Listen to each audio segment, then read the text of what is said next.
Hey, welcome back. This is our session 4 reading of the Powerhouse Mastermind Text to Think and Grow Rich, pages 23 to 37.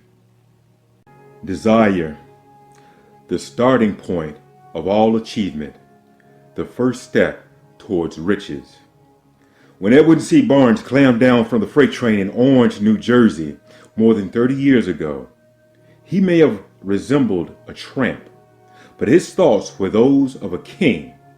As he made his way from the railroad tracks to Thomas A. Edison's office, his mind was at work. He saw himself standing in Edison's presence. He heard himself asking Mr. Edison for an opportunity to carry out the one consuming obsession of his life, a burning desire to become the business associate of the great inventor. Barnes's desire was not a hope. It was not a wish. It was a keen, pulsating desire which transcended everything else. It was definite. The desire was not new when he approached Edison. It had been Barnes's dominating desire for a long time. In the beginning, when the desire first appeared in his mind, it may have been, probably was, only a wish. But it was no mere wish when he appeared before Edison. A few years later, Edwin C. Barnes again stood before Edison in the same office where he first met the inventor. This time, his desire had been translated into reality. He was in business with Edison. The dominating dream of his life had become a reality.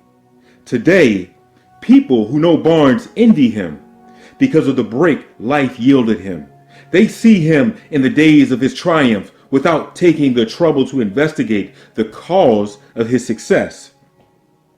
Barnes succeeded because he chose a definite goal, placed all his energy, all his willpower, all his effort, everything behind that goal. He did not become the partner of Edison the day he arrived. He was content to start in the most menial work, as long as it provided an opportunity to take one step toward his cherished goal. 5 years passed before the chance he had been seeking made its appearance. During all those years, not one ray of hope, not one promise of attainment of his desire had been held out to him. To everyone except himself, he appeared only another cog in the Edison business wheel. But in his own mind, he was the partner of Edison every minute of the day, from the very day that he first went to work for Mr. Edison. It is a remarkable illustration of the power of a definite desire. Barnes won his goal because he wanted to be a business associate of Mr. Edison more than he wanted anything else. He created a plan by which to attain that purpose, but he burned all bridges behind him. He stood by his desire until it became the dominating obsession of his life, and finally, a fact. When he went to Orange, he did not say to himself, "I will try to induce Edison to give me a job of some sort." He said, "I will see Edison and put him on notice that I have come to go into business with him." He did not say, "I will work there for a few months, and if I get no encouragement, I'll quit and get a job somewhere else." He did say, "I will start anywhere. I will do anything Edison tells me to do. But before I am through, I will be his associate." He did not say, "I will keep my eyes open for another opportunity in case I fail to get what I want in the Edison organization." He said, "There is but one thing in this world that I am determined to have, and that is a business association with Mr. Thomas A. Edison. I will burn all bridges behind me and stake my entire future on my ability to get what I want." He let himself no possible way of retreat. He had to win or perish. That is all there is to the Barnes story of success. A long while ago, a great warrior faced a situation which made it necessary for him to make a decision which ensured his success on the battlefield. He was about to send his armies against a powerful foe whose men outnumbered his own. He loaded his soldiers onto the boats, sailed to the enemy's country, unloaded soldiers and equipment, then gave the order to burn the ships that had carried them there. Addressing his men before the first battle, he said, "You see the boats going up in smoke? That means that we cannot leave these shores alive unless we win. We now have no choice. We will win or we will perish." They won.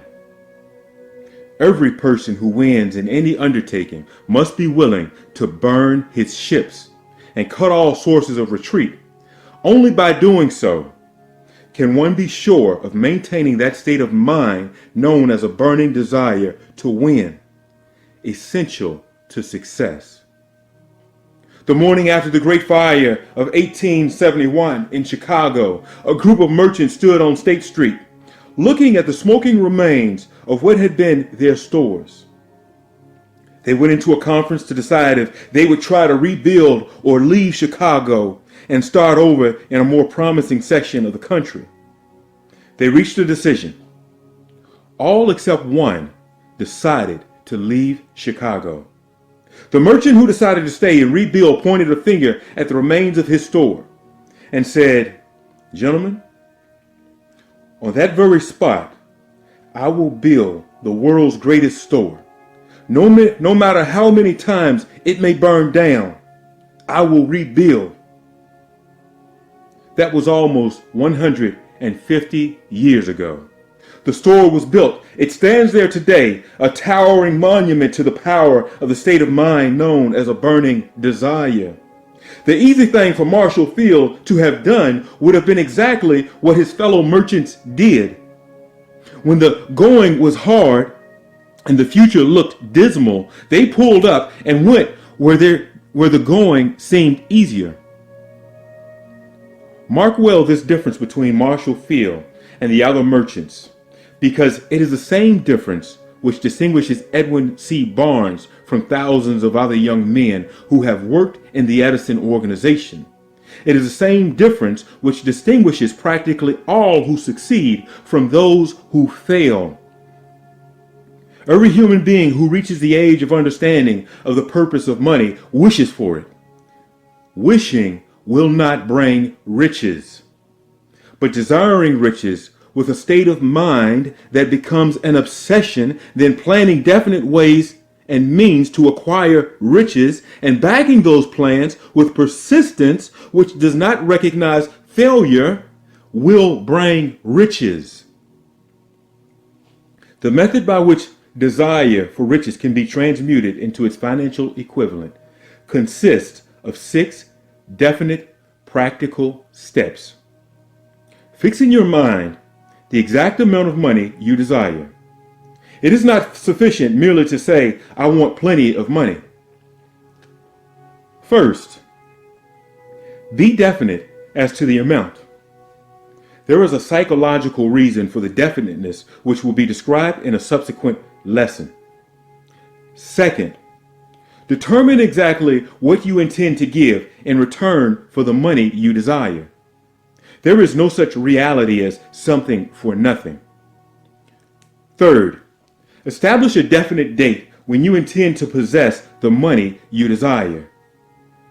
Fourth, create a definite plan for carrying out your desire and begin at once, whether you are ready or not, to put this plan into action. Fifth, write out a clear, concise statement of the amount of money you intend to acquire. Name the time limit for its acquisition. State what you intend to give in return for the money, and describe clearly the plan through which you intend to accumulate it. 6. Read your written statement aloud twice daily, once before retiring at night and once after rising in the morning. As you read it, see and feel and believe yourself already in possession of the money. It is important that you follow the instructions described in these 6 steps. It is especially important that you observe and follow the instructions in the 6th paragraph.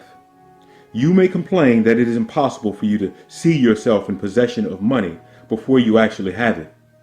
Here is where a burning desire will come to your aid.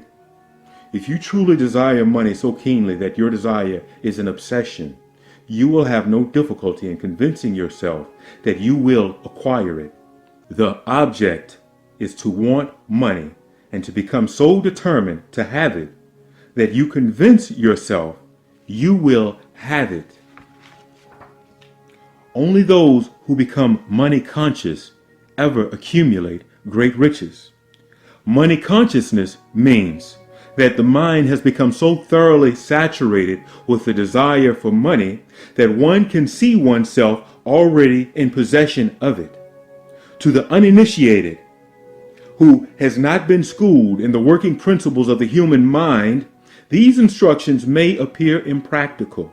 It may be helpful to all who fail to recognize the soundness of the 6 steps to know that the information they convey was received from Andrew Carnegie, who began as an ordinary laborer in the steel mills, but managed, despite his humble beginning, to make these principles yield him a fortune of considerably more than $100 million.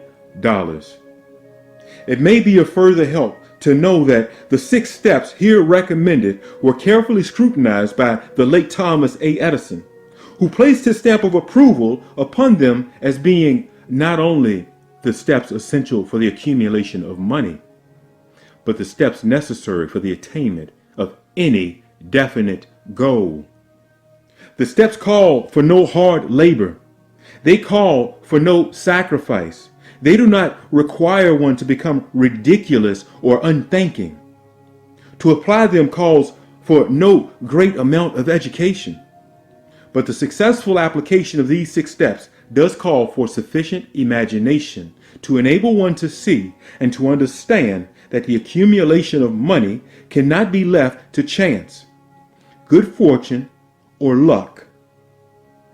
One must realize that all who have accumulated great fortunes first did a certain amount of dreaming, hoping, wishing, desiring, and planning before they acquired the money. You may as well know right here that you can never have riches in great quantities unless you can work yourself into a white heat of desire for money and actually believe you will possess it. You may as well know also that every great leader from the dawn of civilization down to the present was a dreamer. Christianity is the greatest potential power in the world today because its founder was an intense dreamer who had the vision and the imagination to see realities in their mental and spiritual form before they had been transmuted into their physical form. If you do not see great riches in your imagination, you will never see great riches in your bank account. Never in the history of America has there been so great an opportunity for practical dreamers as now exists. The 6-year economic collapse has reduced all men substantially to the same level. A new race is about to be run. The stakes represent huge fortunes which will be accumulated over the next 10 years. The rules of the race have changed because we now live in a changed world that definitely favors the masses. Those who had but little or no opportunity to win under the conditions existing during the Depression, when fear paralyzed growth and development. We who are in this race for riches should be encouraged to know that this changed world in which we live is demanding of new ideas, new ways of doing things, new leaders, new inventions, new methods of teaching, new methods of marketing, new books, new literature, new features for the radio, new ideas for the moving pictures. Back of all this demand of new and better things, there is one quality which one must possess to win, and that is definiteness of purpose, the knowledge of what one wants, and a burning desire to possess it. The business depression marked the death of one age and the birth of another. This changed world requires practical dreamers who can and will put their dreams into action. The practical dreamers have always been and always will be the pattern makers of civilization. We who desire to accumulate riches should remember the real leaders of the world always have been men who harnessed and put into practical use the intangible, unseen forces of unborn opportunity, and have converted those forces, or impulses of thought, into skyscrapers, cities, factories, airplanes, automobiles, and every form of convenience that makes life more pleasant. Tolerance and an open mind are practical necessities of the dreamer today. Those who are afraid of new ideas are doomed before they start. Never has there been a time more favorable to pioneers than the present. True, there is no wild and woolly west to be conquered as the days of the covered wagon, but there is a vast business, financial, and industrial world to be remodeled and redirected along new and better lines. In planning to acquire your share of the riches, let no one influence you to scorn the dreamer. To win the big stakes in this changed world, you must catch the spirit of the great pioneers of the past, whose dreams have given to civilization all that it has of value. The spirit which serves as the lifeblood of our country, your opportunity and mine, to develop the market and market our talents. Let us not forget, Columbus dreamed of an unknown world, staked his life on the existence of such a world, and discovered it. Copernicus, the great astronomer, dreamed of a multiplicity of worlds, and he revealed them.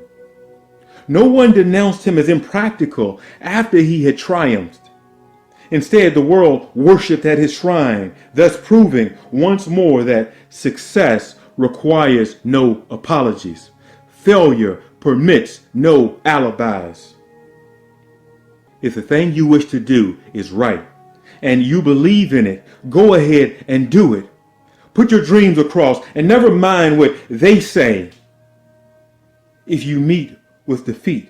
For they perhaps do not know that every failure brings with it the seed of an equivalent success. Henry Ford, poor and uneducated, dreamed of a horseless carriage. He went to work. The tools that he possessed, without waiting for opportunity to favor him.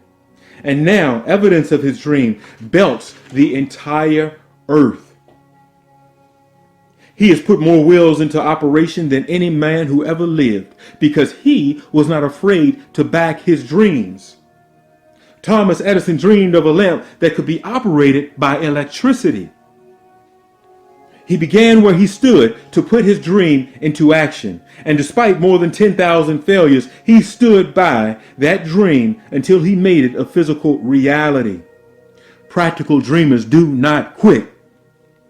Wayland dreamed of a chain of cigar stores, transformed his dream into action, and now the United Cigar Store occupies some of the best corners in America.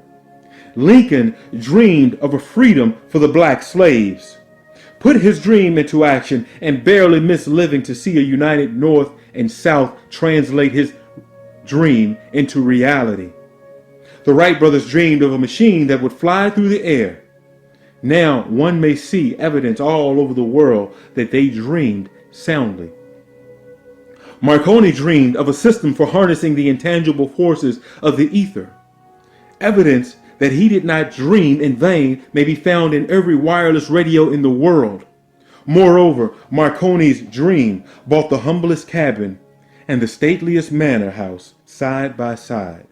It made the people of every nation on earth backdoor neighbors. It gave the President of the United States a medium by which he may talk to all the people of the world at one time. and on short notice. It may interest you to know that Marconi's friends had him taken into custody and examined at a psychiatric hospital when he announced he had discovered a principle through which he could send messages through the air without the aid of wires or other direct physical means of communication. The dreamers of today fare far better. The world has become accustomed to new discoveries. No, it has shown a willingness to reward the dreamer who gives the world a new idea. The greatest achievement was at first, and for a long time, but a dream.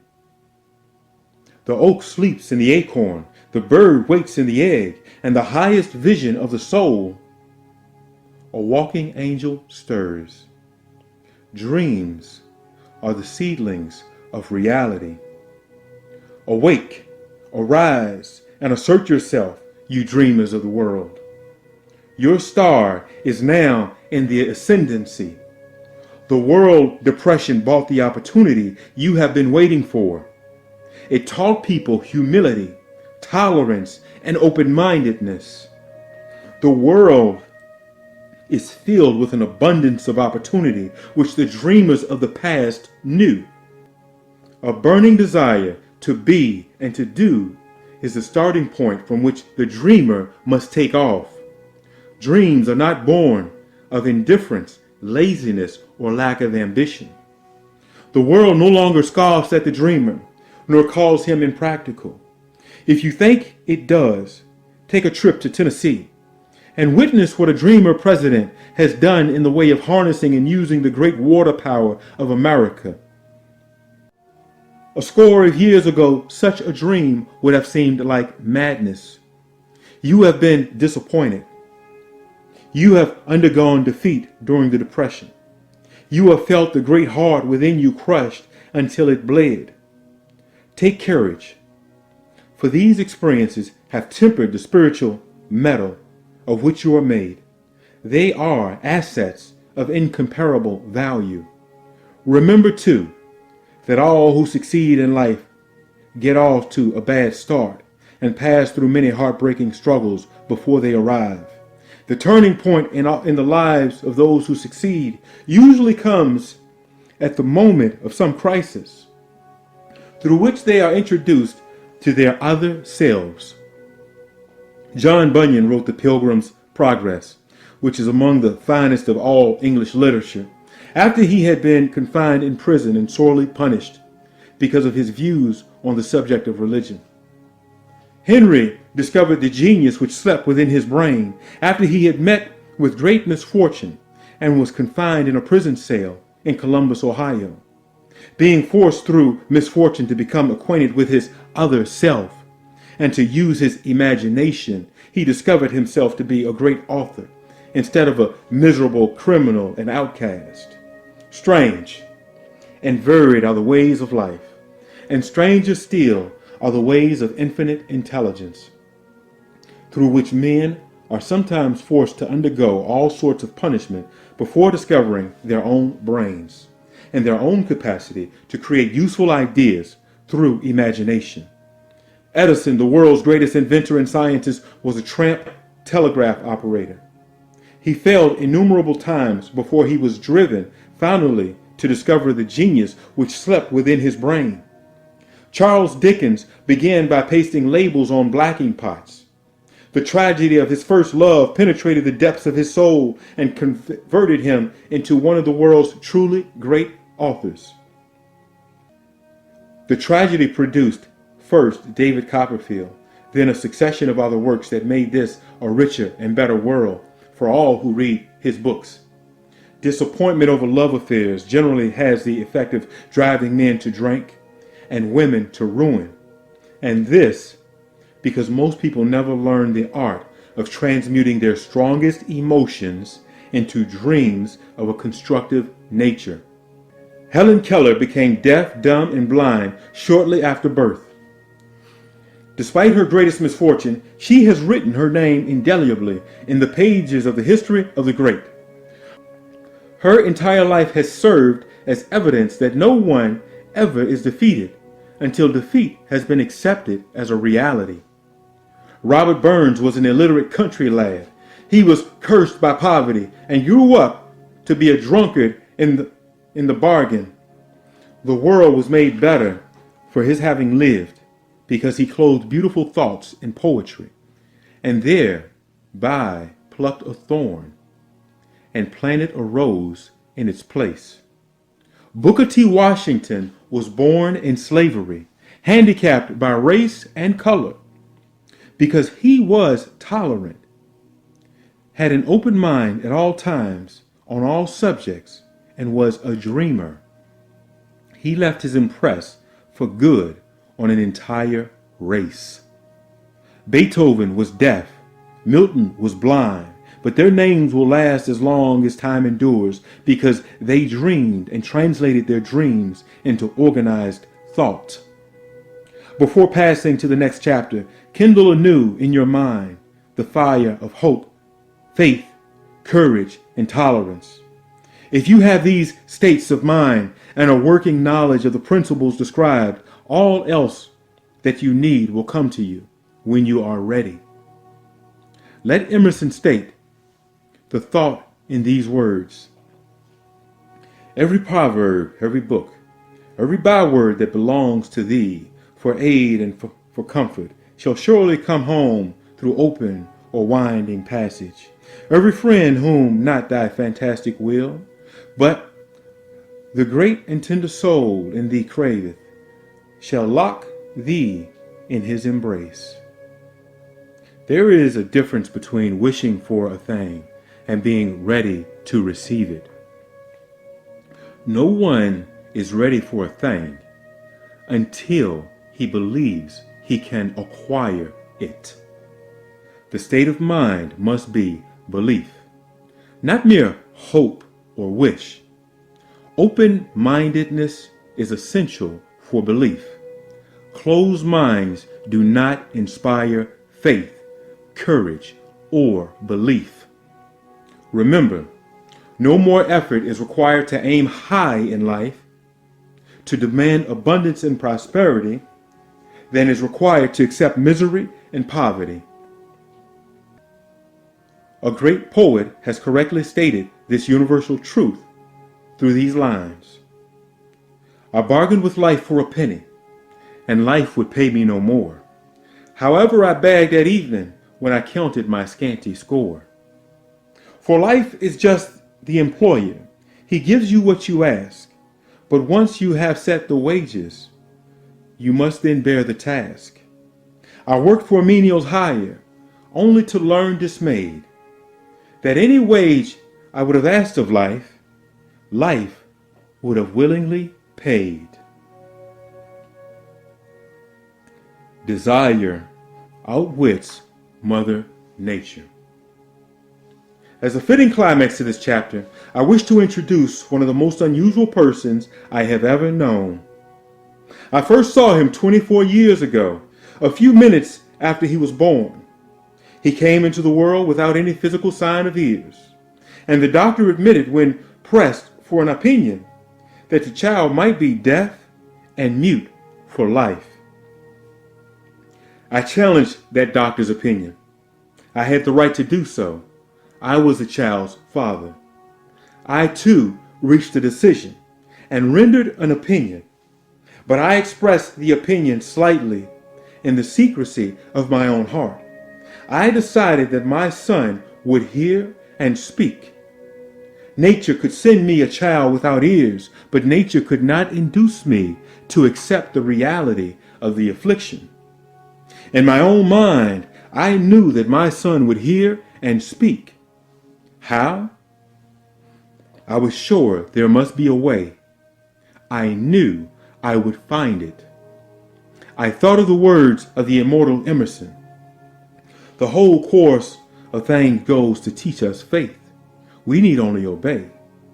There is guidance for each of us, and by lowly listening, we shall hear the right word.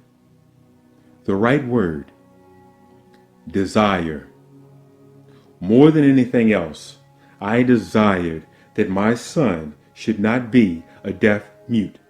From that desire, I never receded, not for 1 second.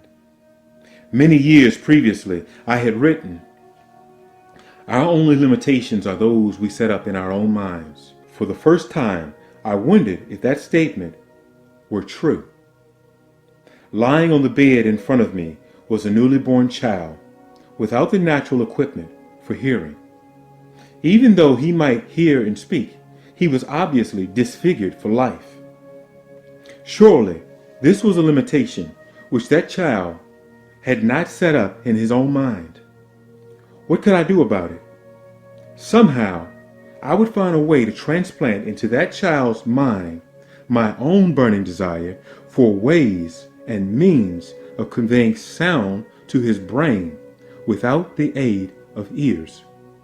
As soon as the child was old enough to cooperate, I would fill his mind so completely with a burning desire to hear that nature would, by methods of her own, translate it into physical reality. All this thinking took place in my own mind, but I spoke it to no one. Every day I renewed the pledge I had made to myself not to accept a deaf mute for a son. As he grew older and began to take notice of things around him, we observed that he had a slight degree of hearing. When he reached the age when children usually begin talking, he made no attempt to speak. But we could tell by his actions that he could certainly hear some sounds. That was all I wanted to know. I was convinced that if he could hear, even slightly, he might develop still greater hearing capacity. Then something happened which gave me hope. It came from an entirely unexpected source. We bought a Victrola. When the child heard the music for the first time, he went into ecstasies and promptly appropriated the machine. He soon showed a preference for certain records. Among them, "It's a Long Way to Tipperary." On one occasion, he played that piece over and over for almost 2 hours, standing in front of the Victrola, which, with his teeth clamped on the edge of the case. The significance of this formed habit of his did not become clear to us until years afterward, for we had never heard of the principle of bone conduction or sound at that time. Shortly after he appropriated the Victrola, I discovered that he could hear me quite clearly when I spoke with my lips touching his mastoid bone or at the base of his brain. These discoveries placed in my possession the necessary media by which I began to translate into reality my burning desire to help my son develop hearing and speech. By that time, he was making stabs at speaking certain words. The outlook was far from encouraging, but desire backed by faith knows no such word as impossible. Having determined that he could hear the sound of my voice plainly, I began immediately to transfer to his mind the desire to hear and speak. I soon discovered that the child enjoyed bedtime stories, so I went to work creating stories designed to develop him self-reliance.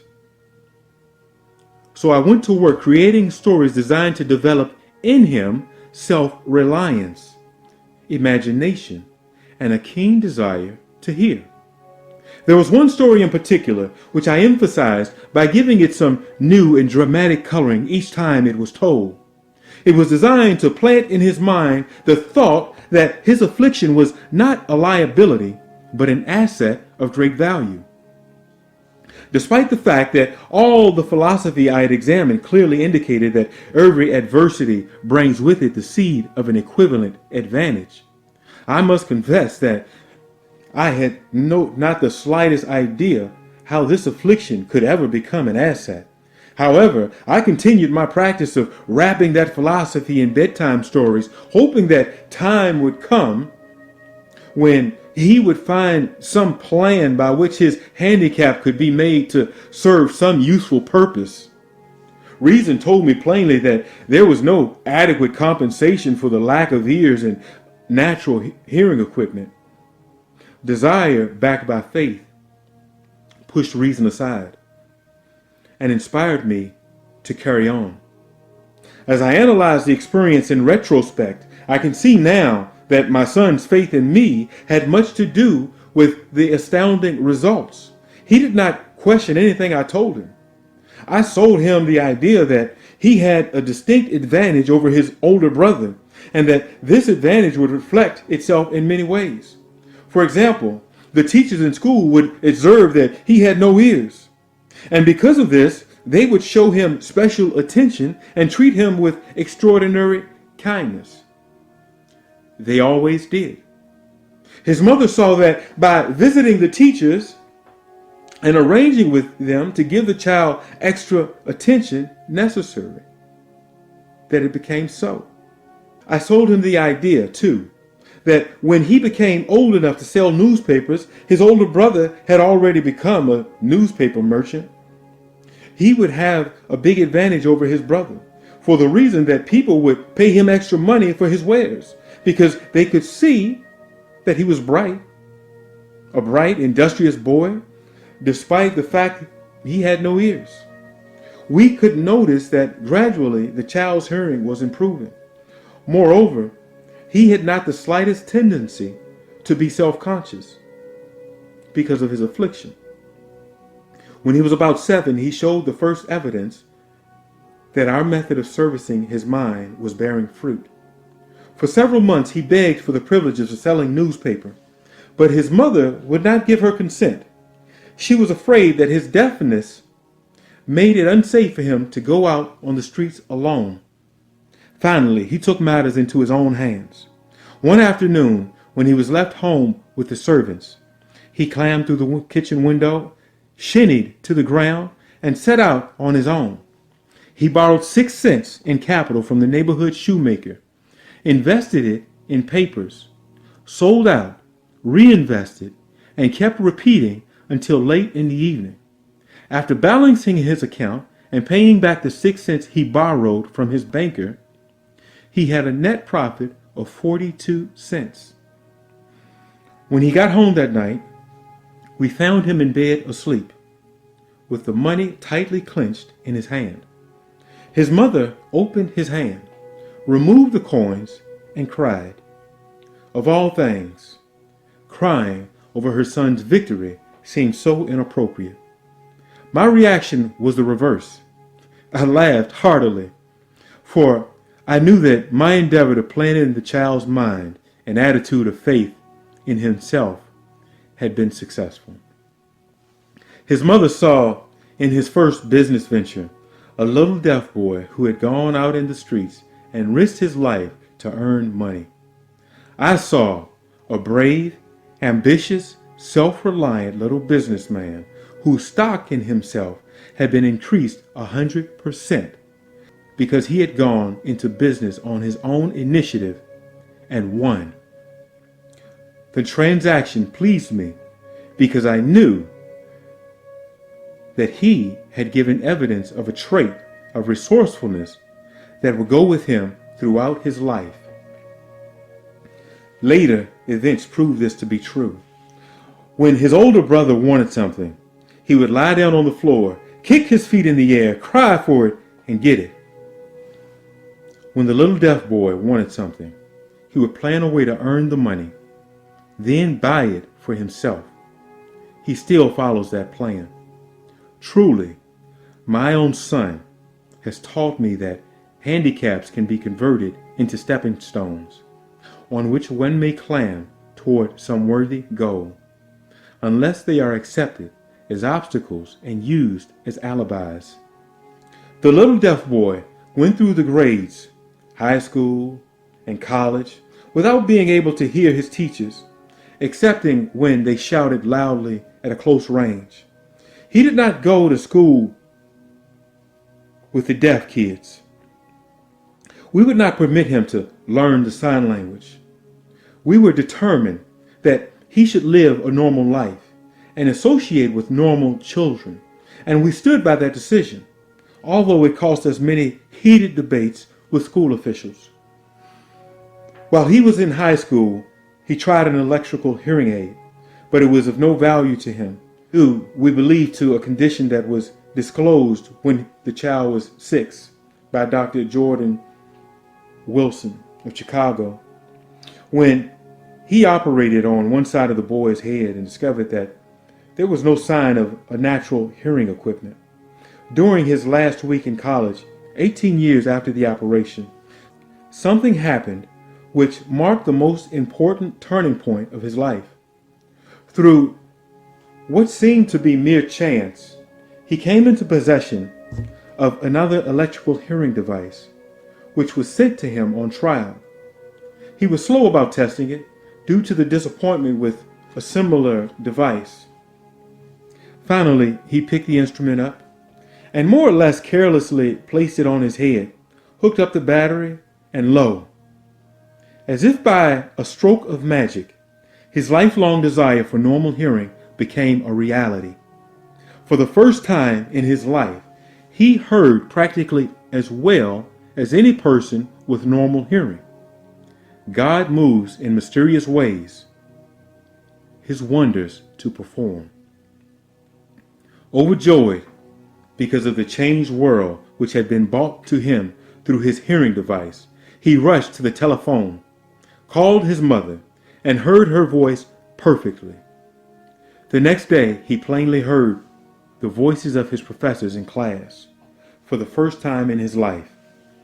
Previously, he could hear them only when they shouted at short range.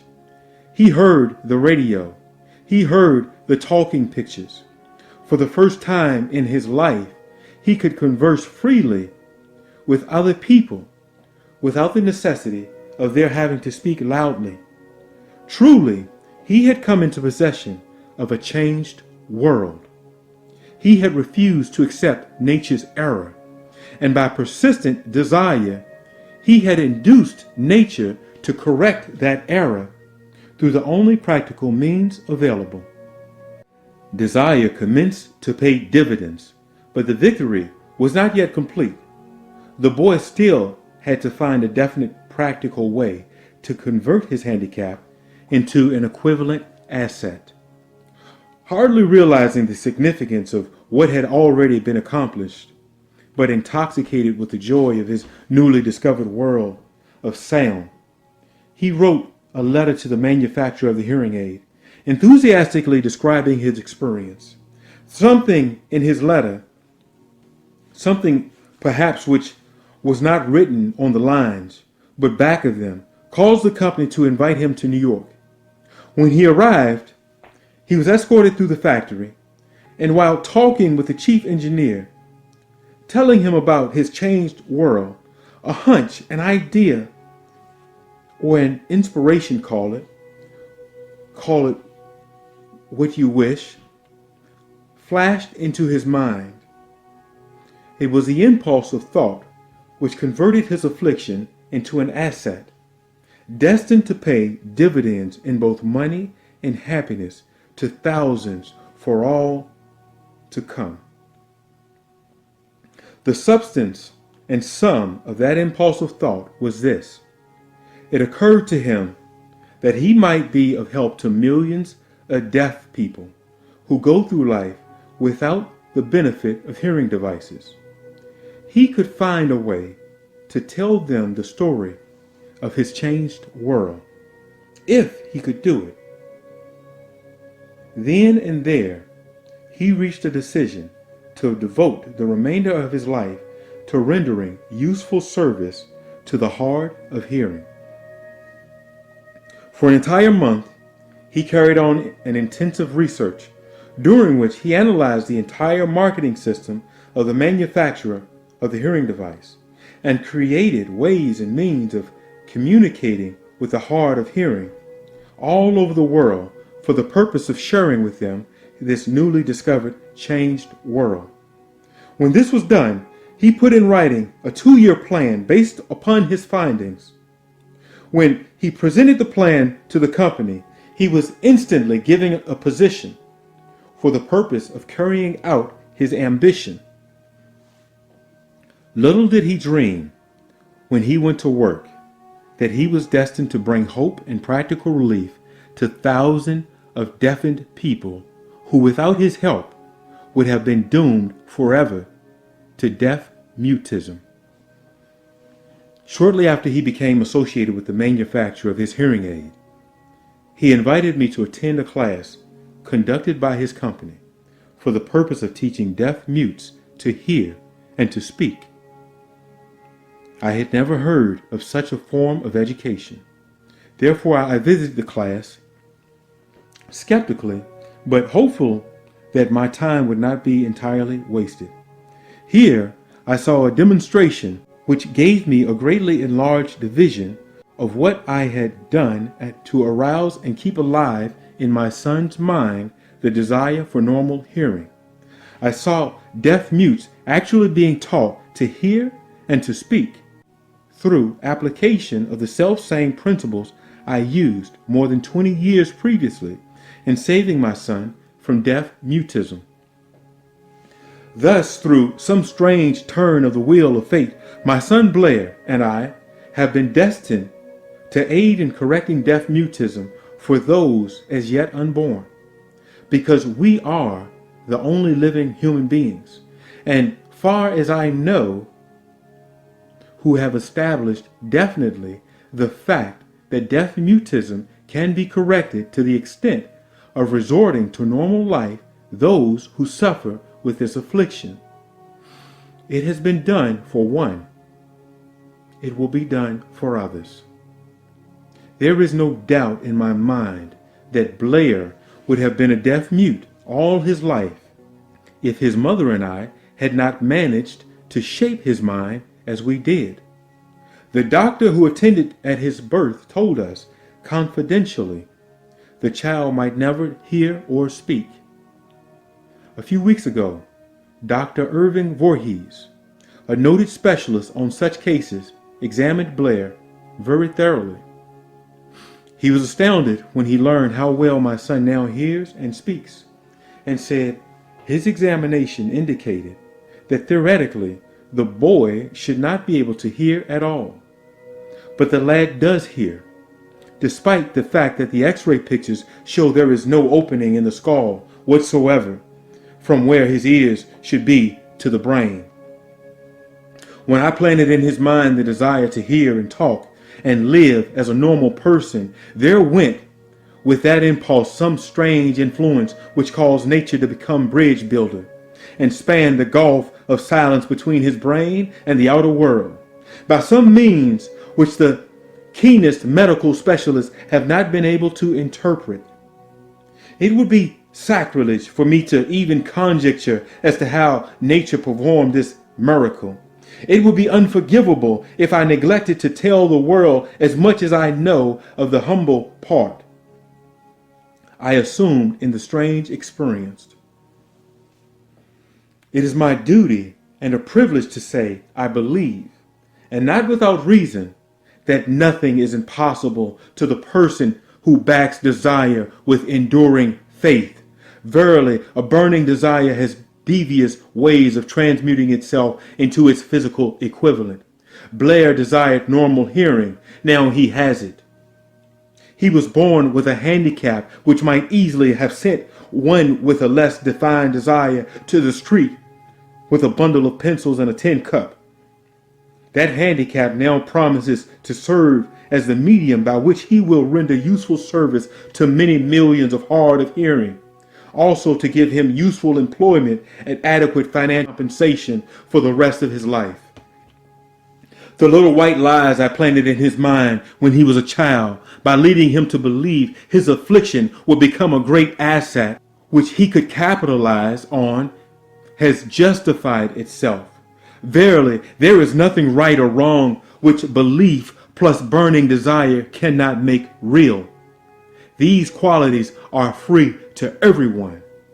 In all my experience dealing with men and women who had personal problems, I never handled a single case which more definitely demonstrates the power of desire.